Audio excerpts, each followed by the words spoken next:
ಕೇಂದ್ರ ಸಚಿವ ಎಚ್.ಡಿ. ಕುಮಾರಸ್ವಾಮಿ ಅವರ ಮೈಬಣ್ಣ ನಿಂದಿಸಿ ಕೀಳಾಗಿ ಮಾತನಾಡಿದ್ದ ಸಚಿವ ಜಮೀರ್ ಅಹ್ಮದ್ ವಿರುದ್ಧ ಶಿರಾನಗರದ ಪ್ರವಾಸಿ ಮಂದಿರದಲ್ಲಿ ಜೆಡಿಎಸ್ನಿಂದ ನಡೆದ ಸುದ್ದಿಗೋಷ್ಠಿಯಲ್ಲಿ ಮಾತನಾಡಿದ ಜೆಡಿಎಸ್ ಪರಿಷತ್ ಸದಸ್ಯ ಆರ್ ಉಗ್ರೇಶ್, ಎಚ್.ಡಿ. ದೇವೇಗೌಡರಿಂದ ಜಮೀರ್ ಚುನಾವಣೆಯಲ್ಲಿ ಗೆಲ್ಲಲು ಸಾಧ್ಯವಾಯಿತು.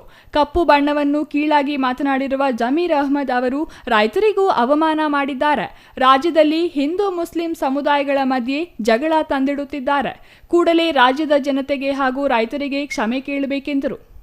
ಈಗಾಗಲೇ ಇಡೀ ರಾಜ್ಯಾದ್ಯಂತ ನಮ್ಮ ಪಕ್ಷದ ವತಿಯಿಂದ ಜಮೀರ್ ಅಹಮದ್ ಅವರ ಹೇಳಿಕೆಯನ್ನು ಖಂಡನೆ ಮಾಡ್ತಿದ್ದಾರೆ. ಅದೇ ರೀತಿ ನಾವು ಸಹ ಇವತ್ತು ಶಿರಾ ತಾಲೂಕಿನಿಂದ ಒಂದು ಪತ್ರಿಕಾ ಪ್ರಕಟಣೆಯನ್ನು ಮುಖೇನ ಅವ್ರನ್ನ ಖಂಡನೆ ಮಾಡಬೇಕು, ಖಂಡಿಸಬೇಕು ಅಂತ ಇವತ್ತು ತೀರ್ಮಾನ ಮಾಡ್ಕೊಂಡು ಇವತ್ತು ಪತ್ರಿಕಾ ಪ್ರಕಟಣೆಯನ್ನು ಕರೆದಿದ್ದೀವಿ. ಮೊದಲನೇದಾಗಿ ನಾನು ವೈಯಕ್ತಿಕವಾಗಿ ತಾಲೂಕು ಘಟಕದ ಅಧ್ಯಕ್ಷನಾಗಿ ಜಮೀರ್ ಅಹಮದ್ ಅವರು ಕಪ್ಪು ಬಣ್ಣದ ಜನಾಂಗೀಯ ನಿಂದನೆಯನ್ನು ಮಾಡಿರೋದನ್ನ ಮೊದಲನೇದಾಗಿ ನಾನು ಖಂಡಿಸ್ತಾ, ಇವತ್ತು ನಮ್ಮ ಇಡೀ ರಾಷ್ಟ್ರವೇ ನಮ್ಮ ಕುಮಾರಣ್ಣನವರನ್ನ ಮೆಚ್ಚಿಕೊಂಡಿದೆ.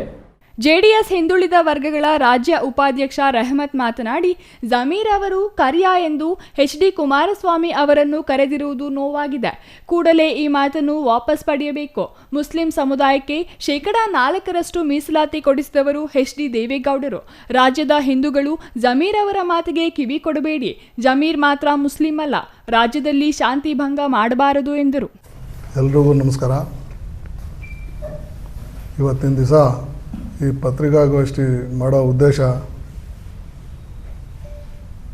ವಸತಿ ಸಚಿವರು ಜಮೀರ್ ಅಹಮದ್ ಖಾನ್ ಅವರ ಹೇಳಿಕೆಯನ್ನು, ಅವರು ಕರಿಯ ಅಂತ ಪದ ಬಳಕೆ ಮಾಡಿರೋದು ಹಾಗೂ ದೇವೇಗೌಡಜಿಯವರ ಕುಟುಂಬಕ್ಕೆ ಕೊಂಡ್ಕೊಳ್ಳೋ ಅಂತ ಮಾತು ಹೇಳಿರೋದು, ಅದು ಇಡೀ ರಾಜ್ಯದ ಜೆಡಿಎಸ್ ಪಕ್ಷದ ಕಾರ್ಯಕರ್ತರಿಗೆ, ಅವರ ಅಭಿಮಾನಿಗಳಿಗೆ, ನಮ್ಮೆಲ್ಲರಿಗೂ ಸೇರಿ ಆ ಮನಸ್ಸಿಗೆ ನೋವು ಉಂಟು ಮಾಡೋಂಥ ಮಾತು.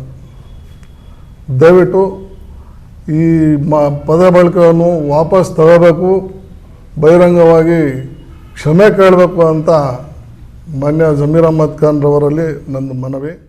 ಇನ್ನು ಸುದ್ದಿಗೋಷ್ಠಿಯಲ್ಲಿ ರಂಗಶಾಮಯ್ಯ, ಬಿ. ಆಂಜಿನಪ್ಪ, ನಗರ ಜೆಡಿಎಸ್ ಅಧ್ಯಕ್ಷ ಶ್ರೀರಂಗ, ಮಹಿಳಾ ಘಟಕದ ಅಧ್ಯಕ್ಷೆ ರೇಣುಕಮ್ಮ, ರಂಗನಾಥ್ ಗೌಡ ಮತ್ತಿತರರು ಹಾಜರಿದ್ದರು.